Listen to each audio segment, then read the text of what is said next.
भगवान ने बढ़िया मणिमंडित आसन पर ब्राह्मण देवता को बिठाया। बहुत ध्यान से सुनना, बड़ी मार्मिक कथा। बिठाया और बिठा करके कहते पानी परात को हाथ छुओ नहीं, नैनन के जल सो पग धो। ये कहते हैं, लेकिन ये बताओ क्या नैनन के जल से पग धोए भगवान?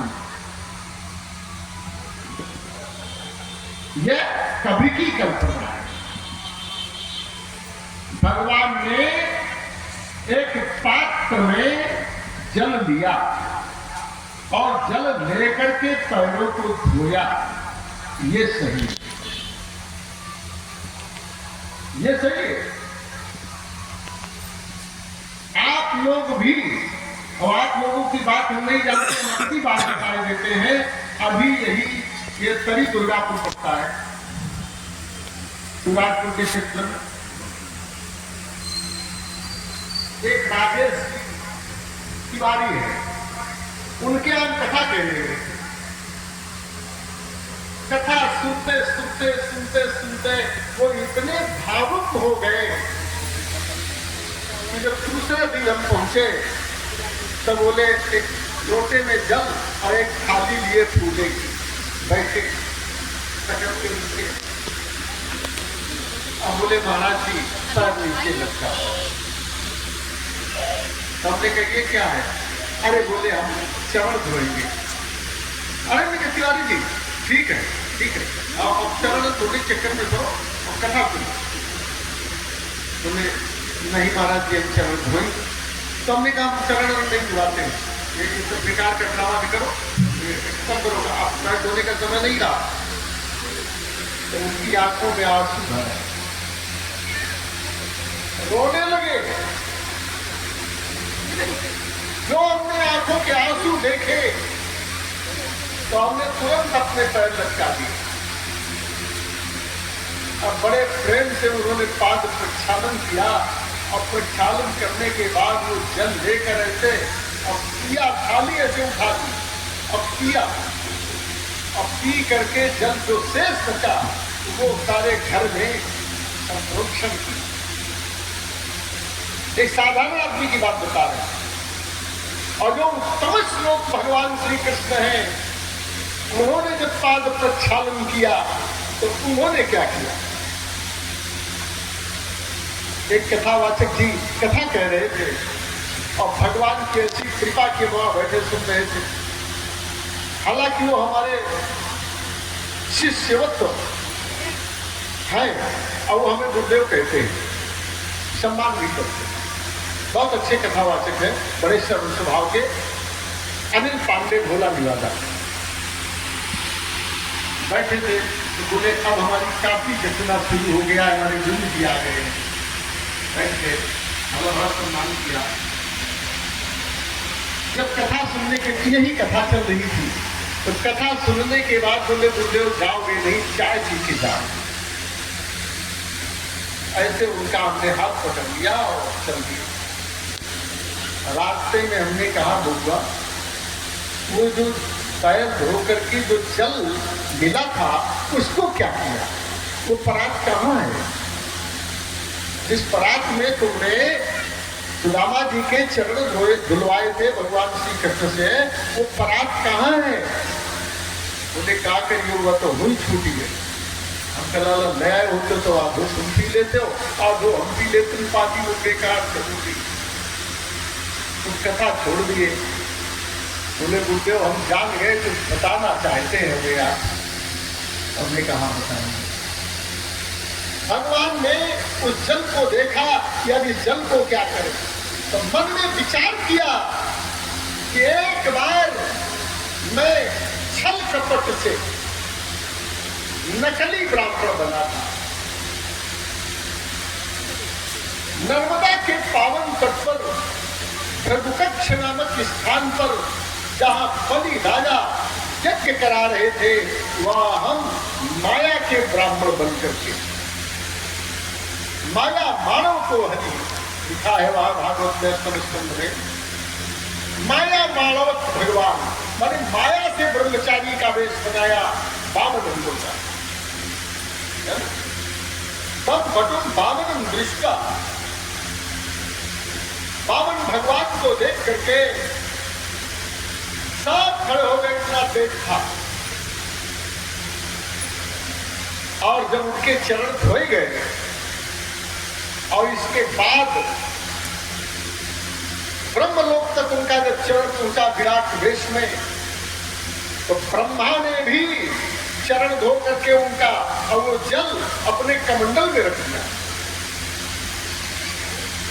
नकली ब्राह्मण के चरणों का जल, देखते जाना कितने काम का है नकली ब्राह्मण के चरणों का जल। ब्रह्मा जी ने कमंडल में रख लिया। इधर क्या हुआ, कपिल जी की क्रोधाग्नि से दग्ध सागर के 60,000 लिए पड़े हैं यहाँ गंगा सागर में, या गंगा सागर बात मिल जाए। इनका कोई उपाय नहीं था तरण तारण का, जो भगवान के चरणों के जल के अतिरिक्त इनका उद्धार हो ही नहीं सकता। ब्राह्मण की क्रोधाग्नि से दग्ध हुआ हो और फिर उसका उद्धार हो जाए, असंभव है, असंभव। ब्राह्मण की जो क्रोधाग्नि है बहुत ही बलवान है, उससे उद्धार होना बस की बात नहीं है। भगवती भागीरथी के रूप में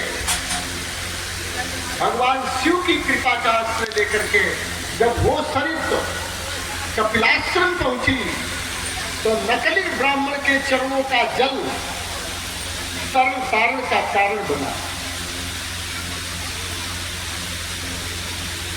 नकली ब्राह्मण, तो भगवान ने मन में विचार किया कि जब नकली ब्राह्मण हम बने थे तब के जल की इतनी बड़ी महिमा कि ब्राह्मण की क्रोधाग्नि से दग्ध हुए भी तर जाते हैं नकली ब्राह्मण के चरणों के जल।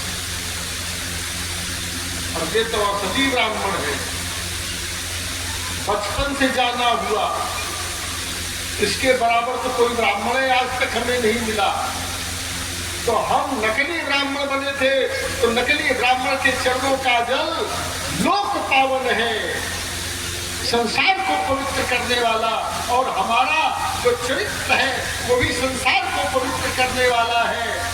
लेकिन हमको पवित्र करने वाला कौन है? हमको कौन पवित्र करेगा? तो भगवान ने तुरंत निर्णय ले लिया, अग्रहीत शिरसा राजन भगवान लोक पावना। जो लोक पावन भगवान है, संसार को जो पवित्र करने वाले हैं, जिनके लिए कहा गया नाम अजामिल से खलकोटि अपार नदी भवबूढ़त काढ़े अजय सुमिरे गिरि में शिलाकर भोत अजाकुर पारिधि बाढ़े। तुलसी जय के पद पंकज ते प्रगति कटनी जहरे अघ गाढ़े ते प्रभु यह सविता परिवे को मांगत नाव करार हुई ठाढ़े।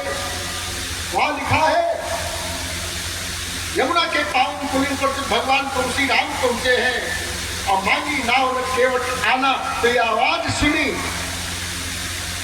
भगवती भागीरथी ने, गंगा जी ने। तो क्या कह रहे थे? बहुत विलंब उतारी पारू, हमें देर हो गई, पार कर दो। तो तब गंगा जी का ध्यान इधर आया कि कौन है जो कह रहा है मुझे देर हो गई, पार कर दो। तो देखा इधर, तो क्या देखा? और रखनी रखी बेवस्तर हर्षी असुनि प्रभु वचन मोहमती करसी। भगवान श्री राम के चरणों की ओर दृष्टि आई, भगवती भागीरथी की बड़ी प्रसन्न हो गई।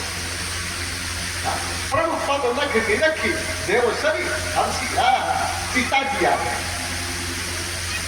जब मैं पैदा हुई थी तब पिताजी हमको छोड़ के चले गए। अब हमारा विवाह हो गया, तो विवाह के बाद आज दर्शन हुआ है। विवाह होने का तात्पर्य भागीरथी जी सागर में मिल चुकी है और सागर नदी नाम पति, नदियों का स्वामी है, पति है। तो जब भगवती भागीरथी सागर में मिल चुकी है, समुद्र में मिल चुकी है, तो विवाह हो चुका है।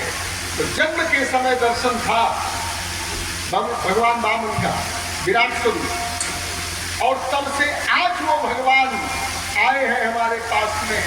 तो पहली बार पिताजी आए हैं और वो भी कह रहे हो तो विलंब देर हो रही है, पास ये प्रभु के वचन सुन करके मोह मति करसी। पिताजी पहली बार आए, वो भी तुरंत जाना चाहते। अरे पिताजी तने भूखी जाओ, बिटिया के आए हो तो आज रात का लो भाई टोटली करो।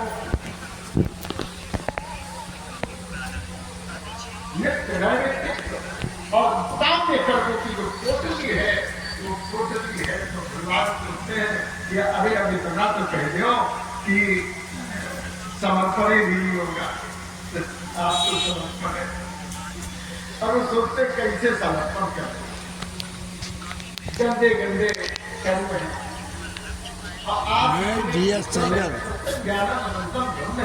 गंगा गंज कॉलोनी में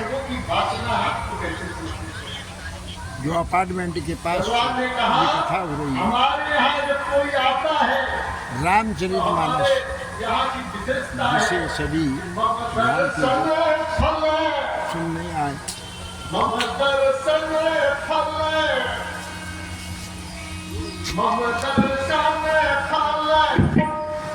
परम अनुपा